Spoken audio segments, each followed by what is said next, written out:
En el día de hoy es los retos para la familia cristiana en el siglo XXI.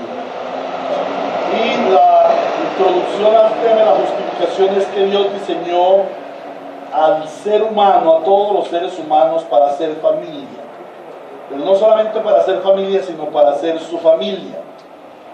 Sin embargo, este propósito se desfiguró por la entrada de pecado en el mundo, por la entrada del pecado en la raza humana. Y desde entonces la familia se ha convertido en el blanco del reino de las tinieblas, los dardos de fuego del reino de las tinieblas. ¿Por qué?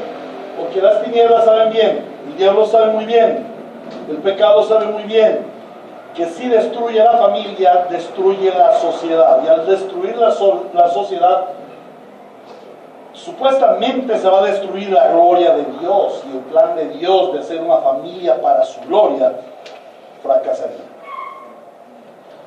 También vimos que el siglo XXI es un siglo en los cuales la familia está recibiendo los más terribles, fuertes ataques de las tinieblas por diferentes blancos, y que la base, la raíz de esta problemática es el aborrecimiento de la sociedad en general, y eso incluye en parte a la iglesia, por la familia. La sociedad del siglo XXI aborrece la familia conforme el modelo de Dios. La familia como tal ya no tiene valor. Lo que vale es la felicidad individual, el egoísmo. Ahora, vimos que la familia del siglo XXI es una familia que está acosada, presionada por los diferentes entornos en los que vive, el entorno social, económico, cultural, laboral, comunicacional, tecnológico, político, teológico, pero especialmente está afectada, está gravemente presionada por el pensamiento moderno que le ha quitado a la familia ese lugar importante que Dios le dio, y por eso la familia ha caído en los más terribles y horrendos pecados. Y vimos que en este tiempo es no solamente común, sino que es muy aceptado en la sociedad el ver las consecuencias de esta problemática familiar. ¿Cuáles son las consecuencias? El divorcio, la poligamia, la violencia intrafamiliar, la perversión sexual, la proliferación de vicios, el abandono infantil y muchas taras más que tiene la familia en nuestros tiempos. Ahora, vimos que hay dos familias, la familia de Dios, la familia de las tinieblas, la familia de los hijos del diablo, y que el hecho de que todo esto esté sucediendo y que la familia se esté desmoronando, pues es normal, es natural para un mundo caído y pecador. Lo que es antinatura, lo que es contrario a la lógica, contrario a la verdad, es que la iglesia también haya caído ahí. Y el problema es que la iglesia ha caído en el pecado, ha permitido que el pecado reine en sus familias, en sus hogares. Esto es terrible, porque Cristo el Señor nos redimió para hacer una familia que retorne al modelo bíblico, al modelo con que Dios diseñó la familia, al modelo en la cual como familia de Dios le vamos a glorificar. Entonces la iglesia está llamada, y esta iglesia bíblica, reformada en sus fundamentos, está llamada a retornar al modelo bíblico. Por eso se llama reformada, volver a la forma de Dios, al modelo bíblico como Dios lo diseñó. Entonces vimos cómo es la familia de Dios, y el reto es que la familia viva en el modelo de Dios. Entonces nosotros vimos el reto en Génesis 1:26 al 28, Génesis 2:18 y Génesis 2:21 al 25. Entonces vemos que debe ser una familia de fe y para fe, creada y salvada para vivir para la gloria de Dios, y una familia que vive por lo que Dios dice que es familia y como Dios dice que es la familia.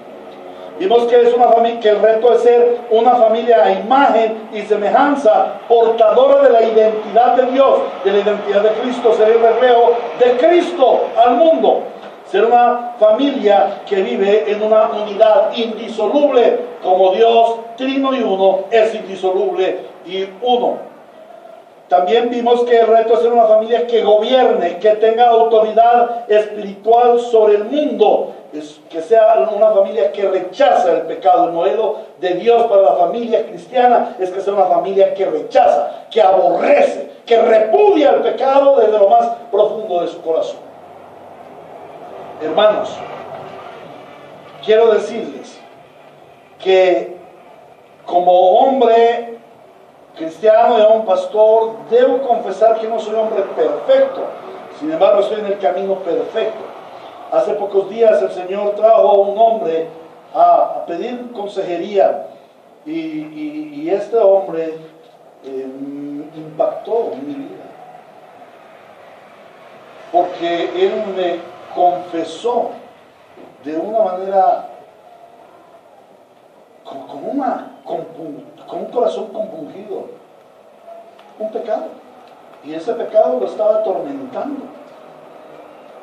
Y lo peor del caso es que yo vi en este hombre mi vida reflejada por su pecado, no por su arrepentimiento. Me dio durísimo. Y vi a la iglesia y dije: la iglesia está en esto. El pecado del hombre era así de pequeñito en comparación al pecado que nosotros vivimos diariamente. Era un hombre que estaba procurando vivir en santidad, que quería vivir en santidad y estaba aborreciendo su pecado. Y el Señor me lo trajo para enrostrarme mi pecado y decirme: ¿ves? ¿Tú qué te crees? Que eres tan bueno y tan pastor y tan purito. Este hombre que es un cualquier hombre para tus ojos, te lleva millas de ventaja en santificación. Es un hombre que está aborreciendo su pecado. Y empezó mi corazón a aborrecer de una manera más especial el pecado. No quiero el pecado. Es lo que el Señor quiere: una familia sin pecado, una familia que glorifique a Él en santificación, por decirlo. Y eso es lo que venimos a la iglesia. A eso venimos a la iglesia, a ser santificados, ser transformados a la imagen de Cristo. ¿Para qué ser iglesia si continuamos siendo como el mundo? En vano dio Cristo entonces. En vano decimos ser santos. En vano decimos ser creyentes. Hermanos, como lo dije, el Señor quiere estremecernos con su palabra y por su Espíritu Santo, para que seamos ese pueblo santo, ese pueblo especial, ese pueblo del cual Él se enamoró, un pueblo limpiado por la sangre del Cordero Santo de Dios, o sea, un pueblo santo.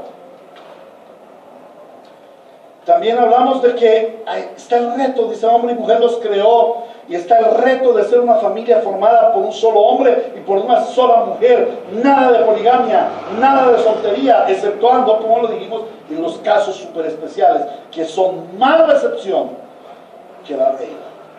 También vimos que es el reto de ser una familia que es bendecida por Dios y se deleita en obedecer a Dios. La familia en el temor de Dios es una familia que es bendecida por Dios, hermanos. Dios bendice a su pueblo, lo hemos visto en varios textos esta mañana. También, esto sí nos faltó un poquito, voy a retomar. Dice el Señor: entonces Dios el Señor hizo que el hombre cayera en un sueño profundo, y mientras este dormía le sacó una costilla y le cerró la herida. El reto es ser una familia que visiona la visión de Dios. Allí la palabra sueño profundo no está hablando de quedarse como algunos nos quedamos cuando el pastor Héctor predica. Habla de la visión de Dios, de enfocarse en la visión de Dios. Dios no puso a dormir a Adán. Ahí no dice que puso a dormir a Adán, sino que lo sumió en un sueño profundo, le dio un sueño. Y ahí la palabra tiene que ver con el roé, con el que da la visión, con el que da el sueño. En el antiguo pacto, en el Antiguo Testamento, el Señor le daba la visión a el roé, al visionario, al que visiona. Esa es la palabra del profeta, el roé. ¿Qué fue lo que el Señor le dio a Adán? Un sueño, una visión, una proyección de lo que Dios visiona para la familia. También vimos que es el reto ser esa familia que visiona el plan de Dios, que está centrada en el plan de Dios. Es una familia que está centrada en la satisfacción personal, en el progreso personal y en la felicidad personal, sino que visiona la visión de Dios. Que las familias de Ríos de Gracia, de la iglesia en general, sean familias que visionamos, que estamos puestos nuestros ojos en Jesús, autor y consumador de la fe, y que visionamos el pronto regreso a la casa del Padre, el vivir como pueblo de Dios eternamente y para siempre con Él. También vimos que el reto es ser una familia que vive y guarda la relación de pacto. El matrimonio, conforme a Génesis 2, 22 al 24, es una relación de pacto, una relación sellada con derramamiento de sangre. ¿Por qué, hermano Héctor, sellada con derramamiento de sangre? Por una sencilla razón. El Señor dice que Él abrió el costado de Adán, o sea, hizo una cirugía. Para abrir la cirugía, ¿qué pasó? Se derramó sangre. Hubo un sello de pacto allí. Cuando nosotros nos casamos, hay un sello de pacto, un sacrificio. Entonces el reto es ser una familia que vive y que guarda el pacto. Pero también vimos que dice, en ese tiempo el hombre y la mujer estaban desnudos, pero ninguno de los dos sentía vergüenza. El reto es una familia que vive en transparencia. Ellos eran transparentes, limpios. No había en ellos tapujo, no había en ellos mentira, no había escondrijo. Todo era transparente. Así debe ser, ese es el reto para la familia cristiana. El segundo aspecto que vimos en la segunda parte, que ya algunos empezaron a llegar, fue el reto de la adoración familiar. Y el reto de la adoración familiar está en el hecho de que Dios dice que le adoremos. ¿Cómo le debemos adorar? En espíritu y en verdad. Pero, ¿cuál es la forma? En Marcos 12, 28 al 30 dice: uno de los maestros de la ley se acercó y los oyó discutiendo, y al ver lo bien que Jesús les había contestado, le preguntó: ¿cuál es el más importante de los mandamientos? Entonces Jesús le contestó: el más importante es: oye Israel, el Señor nuestro Dios es uno. Ama al Señor tu Dios con todo tu corazón, con toda tu alma, con toda tu mente y con todas tus fuerzas. Y en Juan 14, 15 dice: si ustedes me aman, ustedes pretenden adorarme, obedecerán mis mandamientos. Entonces la palabra nos lleva a que nuestra adoración a Dios debe ser en el cumplimiento de sus mandamientos, de sus ordenanzas. Y el segundo reto para la familia cristiana es el reto de la adoración familiar. Hemos visto analizamos cómo en la iglesia de nuestros tiempos la adoración prácticamente se echó a la basura, la adoración familiar. Y vimos los aspectos más importantes: es el Dios a quien adoramos, la forma en que lo adoramos y el tiempo en que lo adoramos. Entonces vimos allí el Dios que adoramos es el Señor, el gobernador absoluto de nuestras vidas. El Señor dice que no tengamos, la forma en que lo adoramos, que no tengamos otros dioses y que no tengamos idolatría. Y allí vimos que el tener otros dioses no se limita simplemente a hacer imágenes, sino que la idolatría consiste en someter nuestra vida a otra autoridad que no es Dios. Consiste en el rechazo de la autoridad suprema de Dios, en la desobediencia a sus mandamientos. Y vimos que el sometimiento a esas diferentes autoridades produce caos. Por ello en muchos de nuestros hogares impera el caos, impera el pecado, y los hogares están desordenados. Vimos que el reto de Dios es adorar a Dios con conocimiento, no hacernos imaginaciones de Dios, sino conocerlo personalmente. Vimos que el reto de nuestra familia debe ser rechazar cualquier otro tipo de autoridad que no sea Dios, el Señor de la Biblia. También vimos el tercer mandamiento de no pronunciar el nombre de Dios a la ligera, y vimos la displicencia, el irrespeto que actualmente se tiene por el nombre del Señor.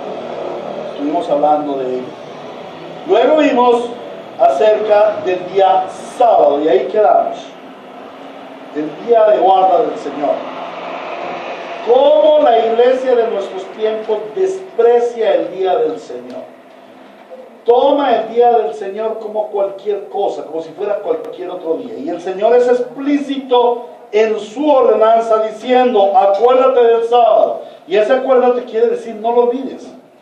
No te olvides que el sábado no es tuyo, que en el sábado tú no haces lo que se te dé lo que quieres, sino que el sábado es día del Señor. También ese día no es para hacer como tú quieras, sino para consagrarlo al Señor. Vimos el reto de guardar, consagrar, separar el día del Señor como un día diferente para honrar al Señor tu Dios. Luego vimos que es un día de reposo, que descansamos en el Señor. Pues el ejemplo de la silla. Es un día para honrar solo al Señor tu Dios. Es un día en que no se hace ningún trabajo, ni tu hijo, ni tu hija, ni tu esclavo, ni tu esclava, sino que todo lo que esté bajo mi gobierno, bajo tu gobierno, debe ser dispuesto para glorificar al Señor en este día. Aún los invitados, el reto es desconectarse de todo para servir solamente a Dios. ¿Y cuál es la razón? La razón es que ese día fue consagrado por el Señor. Él mismo nos da el ejemplo y Él descansó de toda su obra creativa. Por lo tanto, nosotros también debemos descansar de nuestras obras para adorar al Señor. Pero también hay la otra parte, y es que trae bendición. Muchas personas dicen: bueno, pero a mí, ¿por qué el Señor no me bendice? Yo trabajo y trabajo domingos, horas extras, y todo de mi sueldo ni me alcanza, y todo se me va. Eso se parece ubito, eso se pierde. Bueno, no estás honrando al Señor, no le honras. Si al no honrarlo, pues lógico, no hay bendición para ti. Esos son principios bíblicos, hermano. También vimos que no se trata solamente de honrarlo en ese día especial, sino que también en toda la semana, porque dice el Señor: trabaja 6 días y haz en ello todo lo que tengas que hacer. No haz en ello lo que quieras, sino lo que tienes que hacer. ¿Y qué es lo primero que tenemos que hacer? Honrar a Dios, glorificarle a Él. En eso quedamos, y podemos concluir que el día del Señor, el día de reposo, que en nuestro caso cristiano es el día domingo, el primer día de la semana. Nuestra semana comienza el día domingo con el culto de adoración al Señor y una vida de consagración al Señor para esa semana. Ahora, hablando con el hermano Mauricio y comentando esto, debo hacerles caer en cuenta, hermanos, que el día del Señor no es un día en el cual tú eliges si obedecerlo o no obedecerlo. Porque también podríamos hablar del mandamiento, del 6º mandamiento de no matarás. O sea, es optativo. Si quieres, matas. Si no quieres, no matas. O de mentir. Bueno, si quieres, mientes. O si quieres, dices la verdad. No, hermanos. No es optativo. Es una norma del Señor. Y el Señor dice ya en el Nuevo Testamento, el Señor Jesucristo, que Él es nuestro reposo. O sea, el domingo nosotros no venimos aquí por cultura, por tradición religiosa. No, aquí venimos porque es el día del Señor y es su presencia en medio de nosotros. Él es Señor aún del día de reposo. Él es nuestro reposo, Él está aquí. Esa es nuestra fe. Entonces, no es algo optativo, es mandamiento del Señor que se debe obedecer y tener muy en cuenta. Por eso la frase comienza diciendo, el mandamiento comienza diciendo: acuérdate, no te olvides, trae a memoria el día de reposo del Señor. Vamos a continuar con nuestra enseñanza con el tercer tema, que es el reto de restablecer el reino de Dios en tu familia. El reto de restablecer el reino de Dios en tu familia. Permítanme luego aquí el pastel.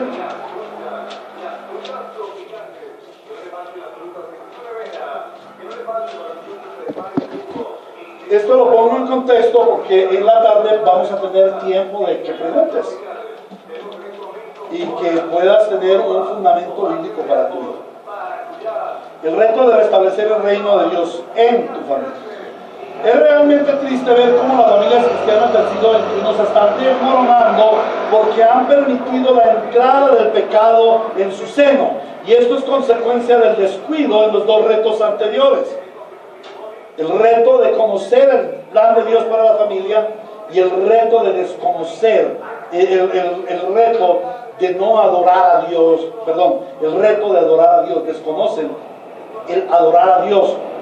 Entonces, por eso la familia no respeta ni acata la ley moral de Dios. Y es importante restablecer el reinado de Dios, del Señor, en nuestras familias, observando el cumplimiento de cada uno de los 10 mandamientos y aplicándolos conforme el Señor Jesucristo nos lo enseña para el nuevo pacto. El reto para la iglesia cristiana del siglo XXI es retornar a la santidad del pueblo de Dios, volviendo a la observancia de los mandamientos de Cristo. Ya vimos el reto de adorar a Dios mediante el modelo de los primeros 4 mandamientos. Ahora veremos cómo es establecido el reino de Dios en la familia y a través de ella en la iglesia y a través de la iglesia en la sociedad. La familia que no afecte a la sociedad, la iglesia que no afecte a la sociedad, está lejos, escúchalo bien, lejos de ser una verdadera familia cristiana. Y se los estaba diciendo ahora. Tú te puedes llamar cristiano, pero si los demás ven que tú no eres cristiano, estás mancillando y haciendo que el nombre del Señor sea mancillado. Entonces la iglesia verdadera siempre está dispuesta a que se afecte la sociedad, siempre está afectando a la sociedad. En el Génesis vimos cómo el Señor creó la familia para gobernar, esto es, establecer el reino de Dios en la tierra. Luego que el hombre pecó, se dio su gobierno a las tinieblas, pero Cristo vino al mundo para redimir a su pueblo y para restablecer el reino de Dios en la tierra. Por lo tanto, la iglesia tiene la función de avanzar el reino que Dios restableció en Cristo en la tierra. Pero ¿cómo lo vamos a hacer? Todo comienza en el principio. ¿Y cuál es el principio? El restablecimiento del reino de Dios en tu familia. Si tú no restableces el reino de Dios en tu vida, si no restableces el reino de Dios en tu familia, olvídate que el reino de Dios será establecido en la iglesia. Y yo diré lo que alguien dijo: estoy arando en el mar, pero no importa, yo seguiré predicando acerca de la salvación, yo seguiré confrontando con el pecado, yo seguiré llamando al arrepentimiento y yo seguiré proclamando la segunda venida de Cristo para juicio final. No importa si hago en el mar, el Señor no hará en el mar. Entonces es menester que se restablezca el reino de Dios en tu vida y en tu familia para poder ver una iglesia reformada, una iglesia santa, una iglesia transformada por el poder de Dios, y para poder ver una sociedad afectada por familias en donde reina Dios. Ahora, el reino de las tinieblas se ha tomado por asalto a las familias cristianas. Pero es el tiempo de volver por las sendas antiguas, restablecer el reino de Dios en nuestras familias, desplazando el reinado del pecado y del diablo y sus tinieblas. La primera forma de desplazar el reino de las tinieblas y restablecer el reino de Dios en nuestra familia es mediante la adoración a Dios. Y ya vimos el Dios al que adoramos, la forma como lo adoramos y el tiempo en que lo adoramos. El Señor Jesús nos dice que le adoramos cumpliendo, obedeciendo sus mandamientos. Y este debe ser nuestro reto: amar a Dios sobre todas las cosas mediante nuestra adoración y mediante nuestra obediencia a sus mandamientos. Marcos 12:30 nos dice: ama al Señor tu Dios con todo tu corazón, con toda tu alma, con toda tu mente y todas tus fuerzas. Y el segundo es: ama a tu prójimo como a ti mismo. No hay otro mandamiento más importante que estos, dice el Señor. También vimos que la ley de Dios fue dada en 2 tablas. La primera contiene los 4 mandamientos dirigidos hacia nuestra relación para con Dios, y la segunda en nuestra relación para con los hombres. Las 2 tienen igual importancia y deben ser obedecidas. Veamos el reto de la observancia de esta segunda tabla en relación con la familia. Éxodo 20:12. Honra a tu padre y a tu madre para que disfrutes de una larga vida en la tierra que te da el Señor tu Dios. 13. No mates. 14. No cometas adulterio. 15. No robes. 16. No des falso testimonio contra tu prójimo.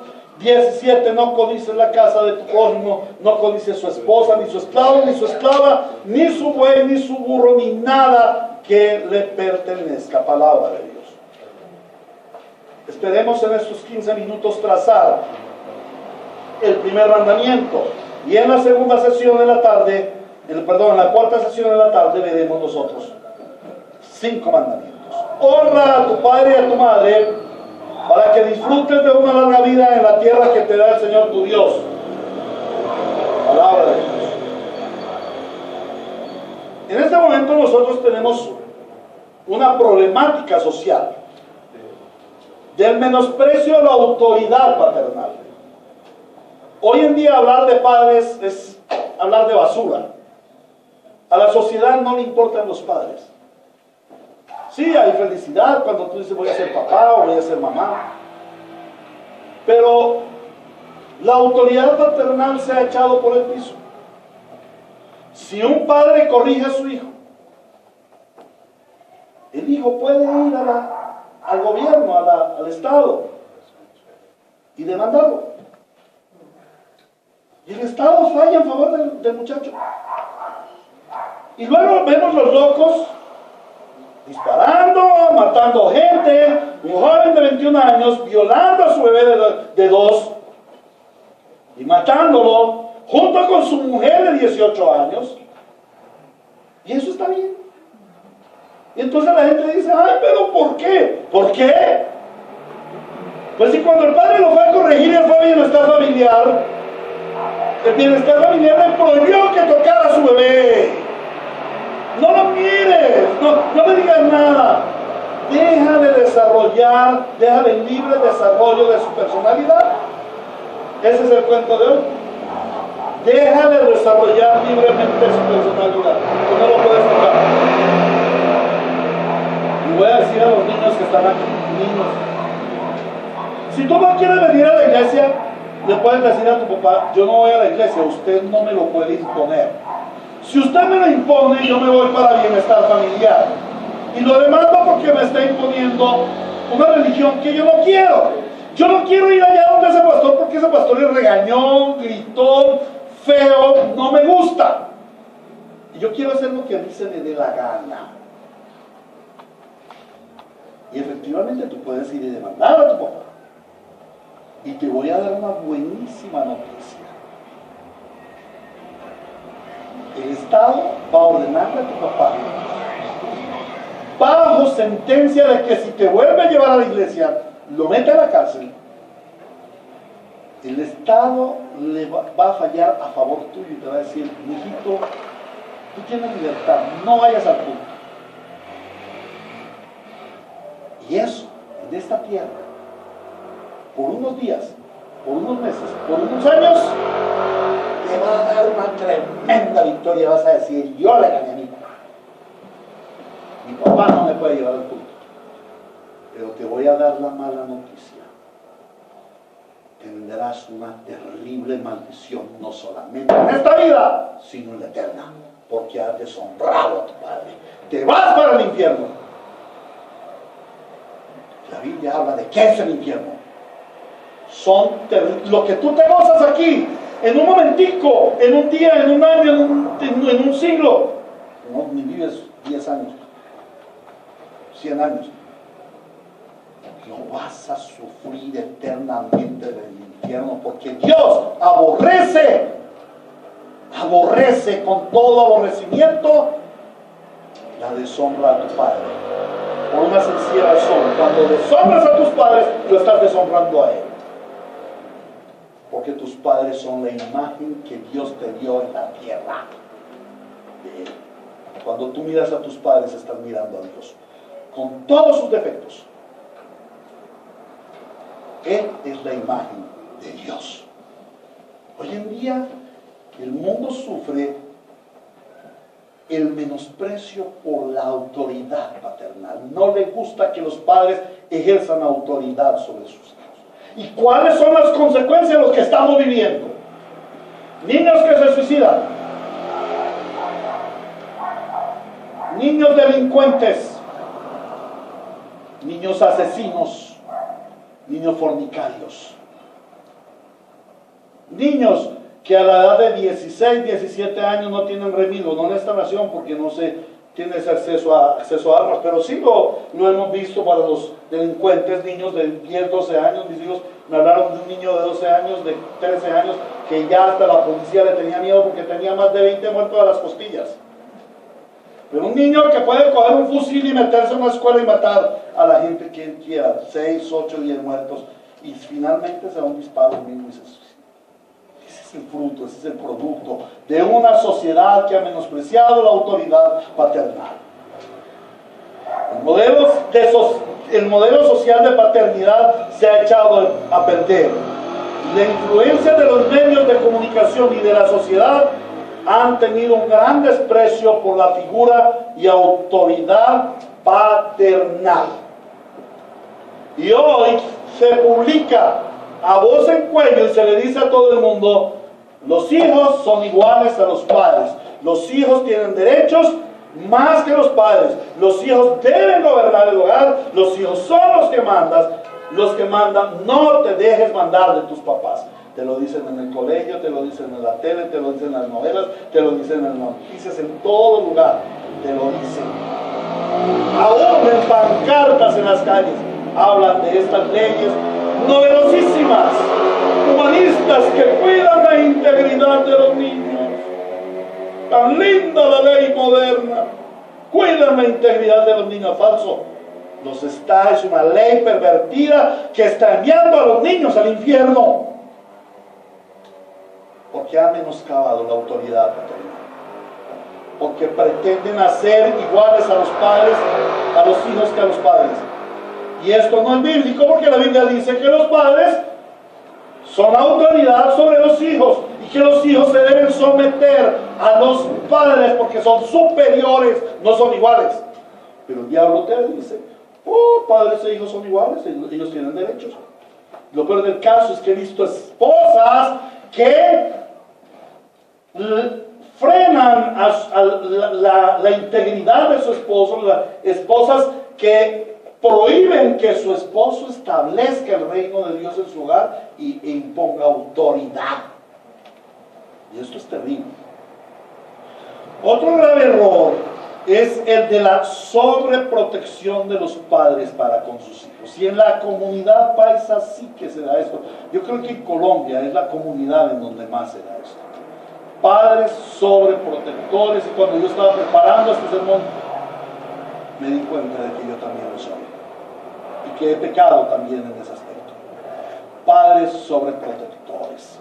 Cuidado con la sobreprotección de sus hijos.